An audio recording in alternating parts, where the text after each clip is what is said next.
मेरा तपस्या पैदल की तपस्या 5 साल पहले से शुरू किया स्विट्ज़रलैंड में। स्विट्ज़रलैंड से इंडिया तक पैदल आया था और इंडिया में भी सब कुछ पैदल करता हूँ।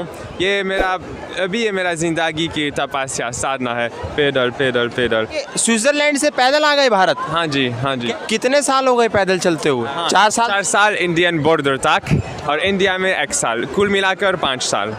और घर से इधर तक ये मेरा साधना है, पैसा के बिना, फ़ोन के बिना। ओम भूर्भुवः स्वः तत्सवितुर्वरेण्यं भर्गो देवस्य धीमहि धियो यो न प्रचोदयात्। जय गंगा माँ, जय गंगा माँ, गंगा माँ। नमस्कार दोस्तों, मेरा नाम है गौतम और इस वक्त मैं मौजूद हूँ धर्म नगरी, कुंभ नगरी, आध्यात्मिक नगरी हरिद्वार में।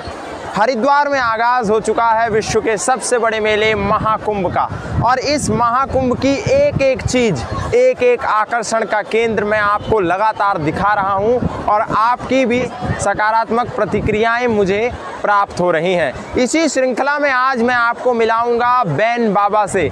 नाम भी बड़ा अटपटा सा लग रहा होगा, बैन बाबा। बैन बाबा स्विट्ज़रलैंड के हैं, भारत में रहते हैं और भारतीय संस्कृति का, भारतीय परंपराओं का, भारतीय सभ्यता का प्रचार घूम घूम करके करते हैं और इसी को देखते हुए वो कुंभ 2021 में शामिल होने पहुंचे हैं बैन बाबा। तो आइए सीधा ले चलते हैं आपको बैन बाबा के पास। बहुत बहुत स्वागत है बैन आपका, कैसे हैं आप? मैं बहुत ठीक हूँ, धन्यवाद आपका, मेहरबानी। सबसे पहला सवाल जो मैं आपसे करना चाहता हूं कि ये जो आपने वस्त्र धारण किए हुए हैं, हाँ। आप आते हैं स्विट्ज़रलैंड से, हाँ। और स्विट्ज़रलैंड एक ऐसा देश माना जाता है जहां दूर दूर से लोग पहुंचते हैं इंजॉयमेंट के लिए, मज़े के लिए, मौज के लिए, मस्ती के लिए। आपको क्या हुआ जो आप ये चोगा पहनकर भारत आ गए और भारत में भी हरिद्वार का कुंभ करने आए हैं?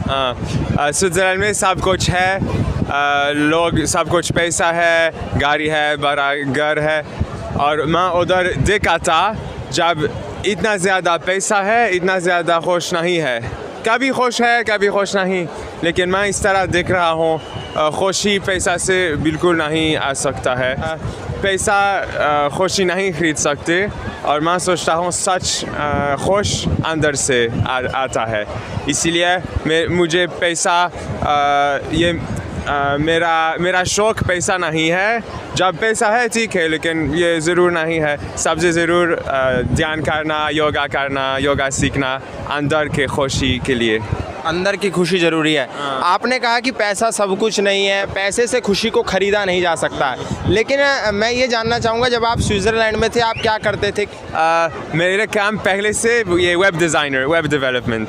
तो उसमें कितना पैसा कमा लेते होंगे? काफ़ी पैसा, बहुत पैसा। जी, घंटे से लगभग $10 कभी और अभी ये पैसा मेरे साथ नहीं है और मेरे साथ कुछ पैसा नहीं। मेरे साथ मेरा घर से अभी धर्मशाला, अभी हिमाचल प्रदेश कांगड़ा है और घर से इधर तक ये मेरा साधना है, पैसा के बिना, फ़ोन के बिना। उधर सब कुछ है हिमाचल प्रदेश में, लेकिन 2 महीनों संन्यास, फुल संन्यास। और बैन बाबा के पास जब हरिद्वार आए हैं तो कुछ भी नहीं है और ये साधना है, बिना पैसे के चल रहे हैं और यहाँ तक पहुँच गए हैं। बैन, एक और सवाल मेरा है कि भारतीय संस्कृति की कौन सी चीज़ों ने आपको भारत की तरफ प्रभावित किया, आकर्षित किया? वो कौन सी भारत की चीज़ें थी जो स्विट्ज़रलैंड छोड़ के आप यहाँ आ गए? हाँ जी, सबसे ज़रूर बात आपके पास भारत में सबसे ज़रूर ये योगा कहते हैं। सबसे ज़रूर ध्यान करना, ध्यान, समाधि, मोक्षा और आत्मा शास्त्र।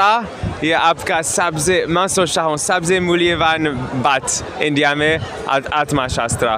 गौतम बुद्धा और लॉर्ड शिवा और मैं पतंजलि से सीख रहा हूँ और वे सब लोग एक ही बात कहते हैं, अंदर शांति करना और ध्यान करना। I will recite one from Gautam Buddha. It's a mantra for universal love. It's wishing well to everyone. Bhavatu Sava Mangalam. Bhavatu Sabba Mangalam Rakantu Sabba Devata Sabadhamanubhavena Sada Soti Bhavantu Te. Have you heard about Gayatri Mantra? Can you recite it? Om Bhurbhuvah Svaha Tatsavitur Varenyam Vargo Divasya Dhimahi Dhiyo Yona Prachodayat. Om Shanti Shanti Shanti Shanti Om. आप अपने बच्चों से भी अगर पूछेंगे कि गायत्री मंत्र सुनाओ तो शायद वो गायत्री मंत्र ना सुना पाएँ, लेकिन सौभाग्य और गौरव की बात यह है कि स्विट्ज़रलैंड से आने वाले एक वेब डिज़ाइनर जो घंटों के डॉलरों कमाते थे वो आज आपको गायत्री मंत्र सुना रहे हैं.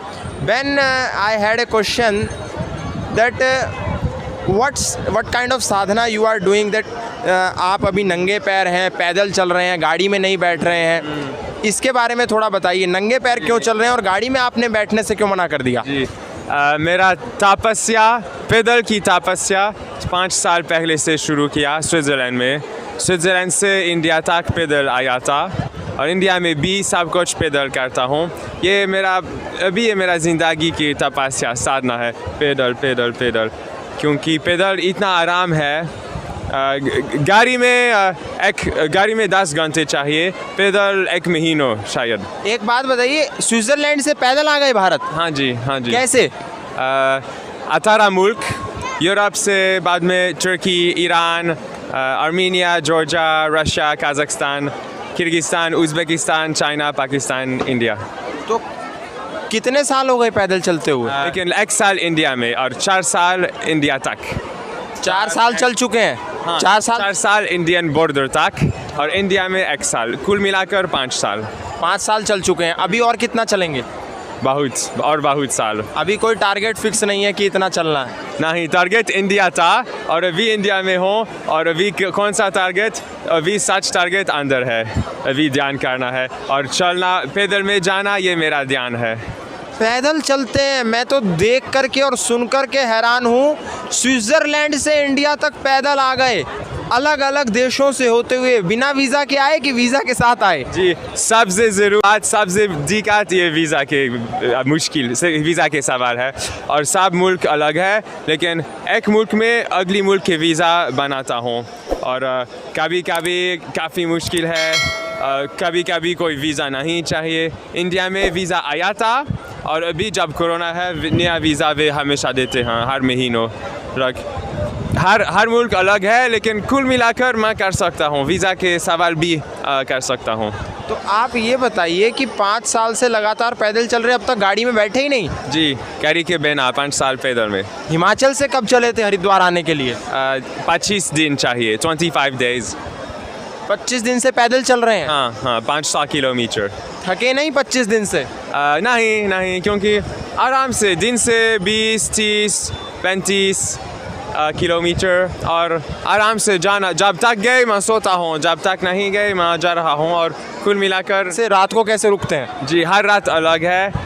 कभी जंगल में सोता हूँ, कभी आश्रम में, कभी मंदिर में, कभी गुरुद्वारा में, कोई टेंपल, कोई घर लोग आमंत्रित करते हैं, किसी भी जगह सो सकता हूँ. कोई स्कूल में, एक स्कूल आमंत्रित किया. और कल हरिद्वार कहाँ रुके? कल गंगा के ऊपर आसमान के नीचे सोया था. गंगा के ऊपर और आसमान के नीचे. मैं सच में बता रहा हूँ, हकीकत बता रहा हूँ कि आज मैं खुद आश्चर्यचकित हूँ, खुद हैरान हूँ कि बेन बाबा जो 5 साल से लगातार इंडिया के बॉर्डर पैदल चलते चलते पहुँचे हैं, आसमान के नीचे गंगा के ऊपर सो जाते हैं और बिना पैसे के चल रहे हैं, पैदल चल रहे हैं. मैं वाकई में आपसे बड़ा प्रभावित हुआ हूँ, आकर आश्चर्यचकित भी हुआ हूँ. और कुछ भारत के लोगों को आप संदेश देना चाहें? मैसेज। हाँ ठीक है, मेरा मैसेज है कि हम वेस्टर्न वर्ल्ड, यूरोप, अमेरिका, हम नहीं इस तरह नहीं जाना चाहिए। हम जा सकते हैं और पैसा और गाड़ी और सब बढ़ाना, लेकिन सच में सबसे ज़रूर शास्त्र इंडिया में है और हम इधर विदेशी के शास्त्र नहीं सीखना चाहिए, क्योंकि हमारे इंडिया में सबसे ज़रूर शास्त्र है ये योग करना, ध्यान करना, और ये सबसे मूल्यवान शास्त्र आपके पास है, अंदर है। और विदेश में, यूरोप में, अमेरिका में कुछ नहीं सीखना चाहिए, क्योंकि सब कुछ इधर है। सब कुछ है इधर। हाँ हाँ हाँ, सब कुछ इधर है। देखो कितने खुश नज़र आ रहे हैं और चेहरे पर चेहरा देखिए इनका कि 25 दिन से हिमाचल से चले हैं हरिद्वार आने के लिए, लेकिन चेहरे पर हल्की सी भी मायूसी और रंग उड़ा हुआ नज़र नहीं आ रहा है, हल्की सी भी थकान नहीं है। ये योग और ध्यान की ताकत है जिसको विदेशी तो समझ रहे हैं, लेकिन भारत मूल के लोग नहीं समझ रहे।